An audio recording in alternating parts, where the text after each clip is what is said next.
Hello. Welcome to Frankenstein Tea. How's everybody? Welcome. I'm Kristen. I'm the director of the Island Free Library on Block Island, which is where I am right now on Block Island at the Island Free Library. It is Saturday, July 18th. It is 2:10 p.m. This is a show that is scheduled to release at 3 p.m., but I'm not sure I scheduled it right. So you might be watching me live. If you're watching me at 3 o'clock, I'm not live. I was live 50 minutes before that.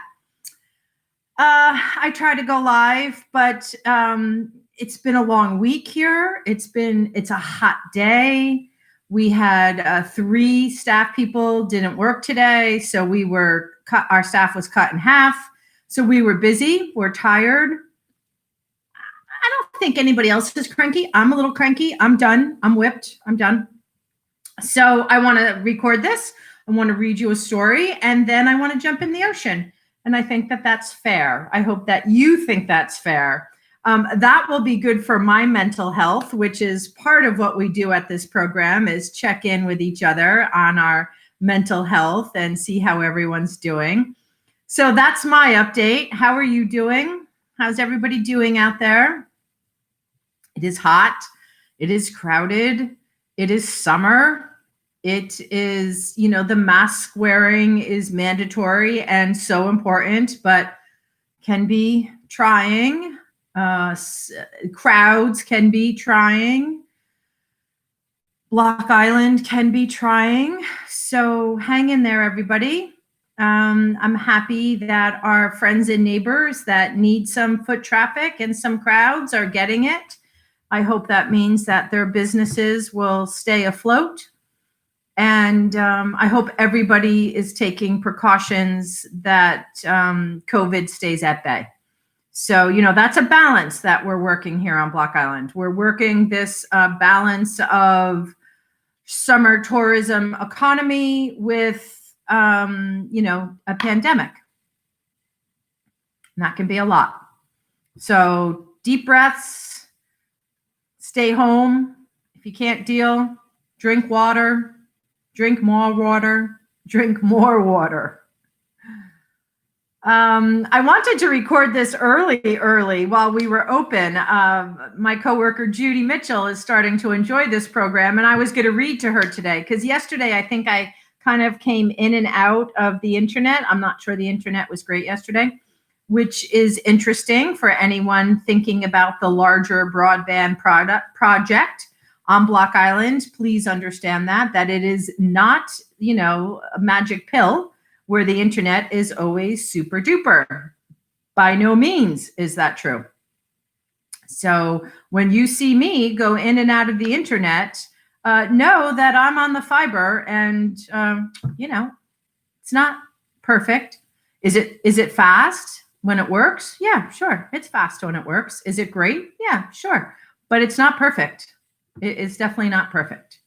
So just food for thought there as we move towards our financial town meeting and an $8 million warrant question about a island-wide broadband project. $8 million for something that's not perfect and perhaps will be obsolete before we even pay it back.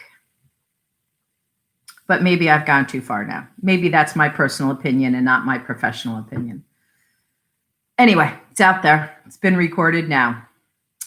So I wanted to read to Judy while we were both sitting in the room down there working the outside library service today, but we didn't get that far. We had a busy little day down there. We were busy. We did all kinds of library service, which is great. That's our goal, is to provide library service while we're in this pandemic and while we're working this outdoor library program. And we worked it today. I don't think we sent anybody home without getting their work done.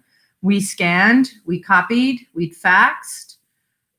We sent home materials. We fulfilled kids' reading lists. I know Morgan was busy in the kids' garden takeout window. So I think everybody got what they needed done today. We sold books. We gave away magazines. Lots of people were on the Wi-Fi. It was a good day.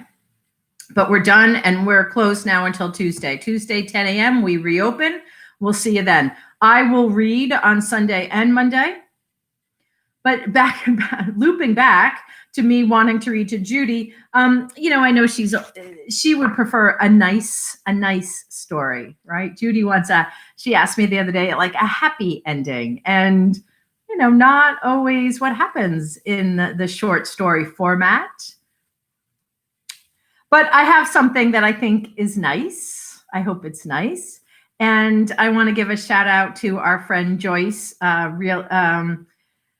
Joyce, gosh, I think it's Reeling. I'm drawing a blank, but Joyce, she we love all our patrons, and but there's always a few standouts. And Joyce, you are a standout, and we miss you and love you. So this is her friend, Tom Bryant. She donated this book to us. He was going to come and read. He was going to do an author event with us and wasn't able to. He had something happen. And didn't make it. So I'm going to read from his book, and I hope that's okay with him. And again, I treat this as reader's advisory. If you like this story by Tom Bryant from his book called Southern Sunrises, illustrated by Linda Bryant, I think that's his wife, come and check it out. Come and read more of it. So it's published by the Country Bookshop, Southern Pines, North Carolina. They've been publishing since 1953, and this book was published in 2017. So I'm reading from Tom Bryant's Southern Sunrises. I'm reading Summer of the Ivory Bill. Every now and then, just as the lemmings head for the sea, I've got to find me a Blackwater river to wet a South Carolina jig. This urge comes naturally since my maternal grandfather, Austin IV, instilled it in me. Our favorite haunt was his old fishing camp located on the Little P.D. River, pretty close to Gallivant's Ferry. If you've ever traveled to Myrtle Beach on Highway 501, you've crossed the river at the ferry. When your car rumbled over the bridge, you were only 10 or 12 miles as the crow flies from the old fishing camp where I spent some of my happiest time as a youth. The summers were mine in those days. I had yet to get a job. Let him have some fun, Evelyn, my granddad would say to my mother. He's got the rest of his life to be responsible and work. Let him come fishing this summer with me. I'll teach him a few things. And besides, I need a paddler. That was my last Tom Sawyer summer, filled with idyllic days fishing, paddling, and observing nature in its almost pristine form. There was one early evening when we were slowly drifting back toward camp. As Granddaddy had promised, he had taught me to paddle, and I was in the stern of the boat, keeping her in line with the bank so he could toss his jig under the low-hanging alders. We had a boatload of fish, and I had put my rod down and was enjoying the slow drift, moving the paddle back and forth, propelling the boat from side to side without making any noise. He taught me well. There's nothing, son, that'll run off fish more than a fool with a paddle. You don't have to splash and turn the river into a froth to move a boat. It's all in letting the water do the work. A bird flew over the river and landed in a huge cypress. He was slowly pecking on the side of a dead branch. Unlike a regular woodpecker, his efforts knocked bark down as if he were swinging an axe. My granddad whispered back to me as he slowly boated his rod, "Just be real quiet and watch." The woodpecker was big, probably a little bigger than a crow. I marveled at how much the bird looked like the movie cartoon character, Woody Woodpecker. He hung to the side of the dead branch almost upside down, his white beak slowly pounding on the tree. When we were right under him, he dropped off the branch and soared away, beating his wings in a way that kind of looped him across the swamp. Son, Granddad said, you've seen what few men will ever see again, an ivory-billed woodpecker. They used to frequent this swamp in fair numbers. This is the first one I've seen in years. Maybe it's a good sign and they're coming back. Who knows? Anyway, you saw him, and I bet you won't forget him. That fall, my granddad had his second heart attack, a bad one. One more like this, the doctor said, and will not be able to help. He's got to watch his diet and stay away from strenuous activity. After that great summer, I only saw my granddad at holidays and when he would visit occasionally. A few years later, our family had moved to Pine Bluff. My dad was working all the time supporting a family of 4 kids, and he spent most of his waking hours at the ice plant in Aberdeen. He was the superintendent, and during peach season, all of his time was dedicated to his job. Fortunately for me, Pine Bluff was made for kids. My parents couldn't have picked a better town for us to grow up. There was only one problem. I loved to fish, and the only fishing water I had access to was Pine Bluff Lake, where we swam and hung out all summer. The lake was great for that kind of entertainment, but for fishing, I could have caught as many casting on Highway 1.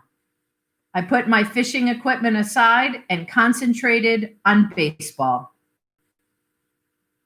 One early summer evening, Dad and I were sitting on our front porch. I was in the swing and he was kicked back in a rocker. My sisters and brother had gone to bed, and Mother was in the kitchen doing the supper dishes. Later on, Dad was going to work to check on the night shift, and I was just enjoying this time with him. It was quiet, with just a little breeze whispering through the pines, and lightning bugs flashed here and there. "What are you up to tomorrow, sport?" he asked as he lit a cigarette. "We don't have a ball game, so I think I'll get up early and try fishing down at the lake, for whatever good that'll do me. I've fished every corner of that pond and haven't caught a thing but a couple of turtles." "Why don't you and your buddies look into Drowning Creek?" my dad suggested. "Now, don't go down there. Just talk to some of the adults in Pine Bluff about the fishing. I know Mr. Mills would know all about it. He knows everything about this area. Your grandfather always said that the Lumber River is a great place to fish. Remember, he and your Uncle Hubert fished up around Whiteville that time and caught a cooler full of redbreast. Drowning Creek is actually the headwaters of the Lumber, so there's bound to be good fishing." The next morning, that's exactly what I did. Johnny Mills was a good friend, a year or 2 younger than I, but we still hung out together. His dad was the mayor and the go-to guy for information about almost anything concerning Pine Bluff. "I don't want you boys to go down to that creek without an adult," Mr. Mills said. "It's a good fishing spot, but loaded with big old cottonmouths. Later on this week, I'll drive you all down there and we'll check it out." That's how Johnny and I became acquainted with Drowning Creek. In a couple years, when we grew a little bigger, the creek became one of our favorite destinations. Sterling Carrington and a few other boys from the southern part of the county actually made a swimming hole at Blue Bridge. No swimming for me. I could just picture all those hungry cottonmouths. But the fast-flowing water became my special fishing hole. The summer before my senior year in college, my grandfather had his 3rd heart attack while fishing the Little PD. The doctors were right. This one took him away.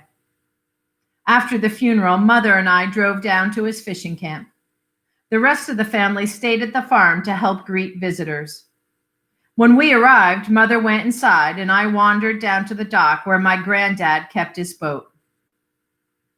The boat still had his tackle box and 2 or 3 bait casting rods in it. I got in to retrieve his fishing gear so I could store it in the cabin.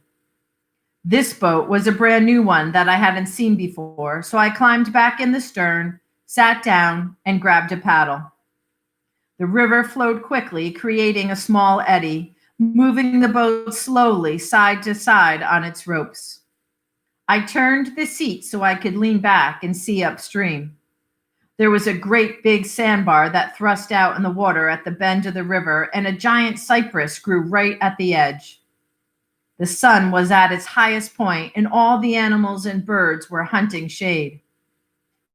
There was a flicker of white in the very top branches of the cypress, and I wondered what bird was moving at this time of day.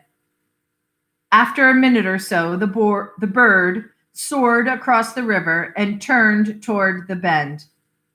There was a lot of white showing on its wings, and it had the unmistakable flight of a big woodpecker. It slowly flew around the bend and out of sight. And I remembered that great summer when my granddad taught me to paddle, and we were deep enough in the swamp to see the ivory bill.